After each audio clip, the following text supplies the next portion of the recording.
वो लड़के का प्लान था कि वो उनके साथ अल्टीमेटली शादी करेगा। तो इस बात पे वो दोनों कंफर्टेबल थे, वो फिज़िकली इंटीमेट भी हुए और उनका सेक्सुअल रिलेशनशिप हुआ। कोई भी चीज़ हमारे दिमाग पे जब बहुत ज़्यादा प्रेशर डालती है और वो इमोशनली परेशान करने वाली होती है, वो सेक्सुअल, सुसाइडल या वायलेंट, एंगर इससे रिलेटेड होती है, तो वो मन की बात निकल गई। जब मन की बात निकल गई तो टेंशन जो है वो ख़त्म हो गई और पेशेंट उससे बाहर आ गया, तो उसको पूरी की पूरी मेमोरी याद भी आ सकती है। नमस्कार दोस्तों, आज हम बात करेंगे इस वीडियो में डिसोसिएटिव अमनीजिया की, जिसको समझने के लिए हम एक केस स्टडी की मदद लेते हैं। एक लड़की अपने मम्मी पापा के साथ मुझे दिखाने आई, जिनकी उम्र लगभग 22 साल के आसपास थी और उनको कुछ भी याद नहीं था जो 13 साल की उम्र से पहले हुआ था। अब ना उनको कोई सर में चोट लगी थी, ना उनका कोई एक्सीडेंट हुआ था, ना वो गिरी थी जिसकी वजह से उनकी ये मेमोरी लॉस हुई। और जब उनको ये मेमोरी लॉस हुआ तो वो ऑस्ट्रेलिया में पढ़ रही थी और वहाँ से वो हॉस्पिटल में एडमिट हुई अचानक भूल जाने की वजह से, और उसकी वजह से उनके पेरेंट्स को बुलाया गया और पेरेंट्स गए और उसको, लड़की को ऑस्ट्रेलिया से उसके कॉलेज छुड़वा के इंडिया वापस लेके आए। उसके बाद वो दिखाने के लिए मेरे पास लेके आए। जब उन्होंने स्पेसिफिकली मुझे बताया कि इसको वो सब कुछ याद है जो 13 साल से पहले हुआ था और 13 साल के बाद नहीं। तो बीइंग ए साइकियाट्रिस्ट, 13-15 साल में जो सबसे इम्पॉर्टेंट साइकोलॉजिकल डेवलपमेंट होती है वो होती है सेक्स को लेकर, क्योंकि जब 13 से 15 साल के होते हैं हमारी सेक्सुअल अट्रैक्शन होती है। तो कुछ हद तक मुझे आइडिया तो लगा, बट उसको श्योर भी करना था बात करके। तो जब मैंने लड़की से बात की, उनसे सारी बातें पूछी पापा मम्मी के बारे में, तो उन्होंने मुझे बताया। और उसके बाद फिर मैंने पेरेंट्स से बात की, मैंने उनसे पूछा कि मैंने कहा पता करो कि इसका वहाँ पे कोई बॉयफ्रेंड था या नहीं। तो पेरेंट्स की जानकारी में तो नहीं था, बट जब सब्सिक्वेंट सिटिंग्स हुई, सेशंस हुए और उन्होंने उनकी फ्रेंड से पता किया तो उनको पता लगा कि इसका बॉयफ्रेंड तो था। जब उसके बारे में बात की गई तो वो थोड़ी अनकंफर्टेबल थी, but over a period of time उन्होंने शेयर किया, मतलब लॉन्ग स्टोरी शॉर्ट, कि उस लड़के ने उनके साथ लॉन्ग रिलेशनशिप निभाने के लिए हाँ करी थी। मतलब कि वो लड़के का प्लान था कि वो उनके साथ अल्टीमेटली शादी करेगा। तो इस बात पे वो दोनों कंफर्टेबल थे, वो फिज़िकली इंटीमेट भी हुए और उनका सेक्सुअल रिलेशनशिप हुआ। और उसके 2-3 महीने के बाद लड़के ने कह दिया कि मुझको तुम में अब कोई इंटरेस्ट नहीं है, जो उनके लिए इमोशनली और सेक्सुअली और फिज़िकली बहुत ही ज़्यादा ट्रॉमेटिक था, क्योंकि वो उस टाइप की थी कि जिससे शादी करेंगी उन्हीं के साथ वो सेक्सुअल रिलेशनशिप में जाएंगी।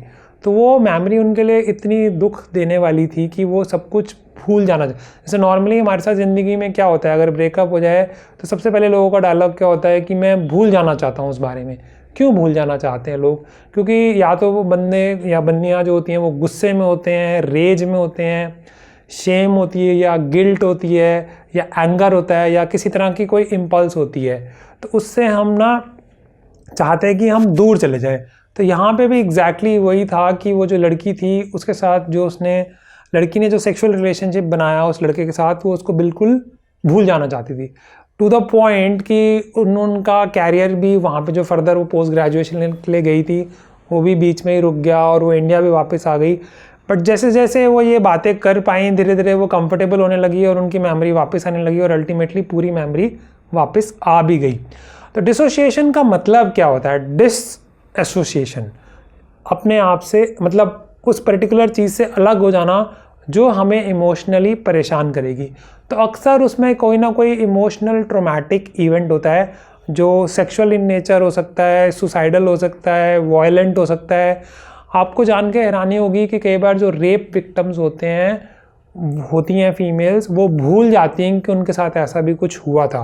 अब ये सुनने में अजीब लगेगा, बट ये इमोशनली बेटर सिचुएशन है, बिकॉज उस चीज़ को याद रखने से ज़्यादा पेन महसूस होगी कंपैरेटिवली उसको भूलने से। तो शुरू में कई बार भूल जाते हैं, over a period of time तो डेफिनेटली याद आ जाएगा, या हो सकता है कि कुछ लोगों को लंबे समय तक भी ये डिसोसिएशन चले। तो इसका मतलब क्या है कि कोई भी चीज़ हमारे दिमाग पे जब बहुत ज़्यादा प्रेशर डालती है और वो इमोशनली परेशान करने वाली होती है, वो सेक्सुअल, सुसाइडल या वायलेंट, एंगर इससे रिलेटेड होती है, उसमें जो इमोशंस होते हैं वो गिल्ट हो सकती है, शेम हो सकता है, रेज हो सकती है, डेस्परेशन हो सकती है, और ये सारी चीज़ें होंगी, तो हम डेफिनेटली उस चीज़ को याद करना नहीं चाहेंगे। इसमें जो डिफेंस मैकेनिज्म यूज़ होता है वो भी डिसोसिएशन ही है। डिसोसिएशन का मतलब मैंने आपको बता ही दिया कि उस चीज़ को भूल जाना। तो अब वो मेमोरी इस तरह से लॉस नहीं होती कि उसको न्यूरोलॉजिकली एक्सप्लेन किया जा सके, उसे किसी हेड इंजरी से एक्सप्लेन किया जा सके, या सीटी स्कैन या एमआरआई कराएंगे तो उसमें कुछ ऐसा आएगा। और इसके ट्रीटमेंट में किसी मेडिसिन की ज़रूरत भी नहीं होती। इसके ट्रीटमेंट में जो है वो एक ज़रूरत पड़ती है पेशेंट की बात समझने की, उस इवेंट को समझने की, और उसके साथ उसको एक्सप्लेन कर पाने की, और फैमिली मेम्बर्स को समझाने की, और पेशेंट को भी समझने की और समझाने की। इसमें हिप्नोसिस भी हेल्प कर सकता है, जिसका मैं एक्सपर्ट बिल्कुल नहीं हूँ।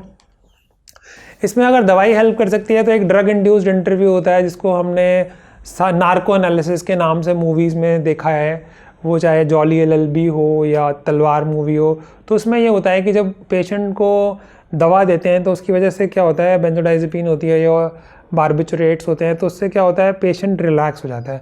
ऐसे अल्कोहल तो नहीं देते हैं, बट कई बार ऐसा होता है कि दारू पीने के बाद लोग वो बातें कर देते हैं जो उनके मन में कहीं ना कहीं प्रेशर पड़ा होता है। इसलिए कई बार जो वीकली लोग फ्रेंड्स के साथ बैठ के पीते हैं तो उनको बातें करने में मज़ा आता है। या कई बार जब लोग फ्रस्ट्रेटेड होते हैं तो बोलते हैं पी लेंगे तो गम निकल जाएगा। तो एक्चुअली कहीं ना कहीं उसका मतलब मैं ये पीने के लिए इन्फोर्स नहीं कर रहा, मैं समझाने की कोशिश कर रहा हूँ। बिकॉज बेंजोडाइज़ेपिन और बारबिचुरेट्स भी वहीं काम करते हैं जहाँ अल्कोहल काम करता है। तो पीने के बाद इंसान वो इमोशंस को एक्सप्रेस कर पाता है, तो वो हल्का महसूस करता है। जैसे अगर आपने क्वीन मूवी में देखा हो, जिसमें कंगना रनावत का कैरेक्टर जो था, उसमें उसको इमोशनली धोखा दे दिया लड़के ने, तो उसके बाद जो हंगामा गाना आता है उससे पहले वो ड्रिंक करती है, और ड्रिंक करने के बाद वो डांस करती है, तो उसका जो है नेचर है वो चेंज हो जाता है, तो वो ओवरकम कर जाती है या मूव ऑन कर जाती है उस चीज़ को। तो जब ड्रग इंड्यूस्ड इंटरव्यू भी होता है तो पेशेंट जब एक्सप्रेस कर ले अपने आप को इंटरव्यू के माध्यम से, साइकोथेरेपी के माध्यम से या हिप्नोसिस के माध्यम से, तो वो मन की बात निकल गई। जब मन की बात निकल गई तो टेंशन जो है वो ख़त्म हो गई और पेशेंट उससे बाहर आ गया, तो उसको पूरी की पूरी मेमोरी याद भी आ सकती है। और इसमें कई तरह का मेमोरी लॉस हो सकता है। एक पर्टिकुलर डेट से गायब हो गया, बीच वाले कुछ पार्ट गायब हो गया। तो अगर समराइज़ किया जाए तो डिसोसिएटिव डिसऑर्डर का मतलब है किसी भी चीज़ से अलग हो जाना जो आपको इमोशनली परेशान करती है, चाहे वो सेक्सुअल इन नेचर हो, सुसाइडल नेचर हो, एंगर इन नेचर हो, और अगर उसको हम एक्सप्रेस कर पाते हैं खुद से, हिप्नोसिस से, साइकोथेरेपी से या ड्रग इंड्यूस्ड इंटरव्यू से, तो उससे हमारा मन बाहर निकल सकता है और हम रिलैक्स हो सकते हैं। तो आज के लिए दोस्तों इतना ही। धन्यवाद।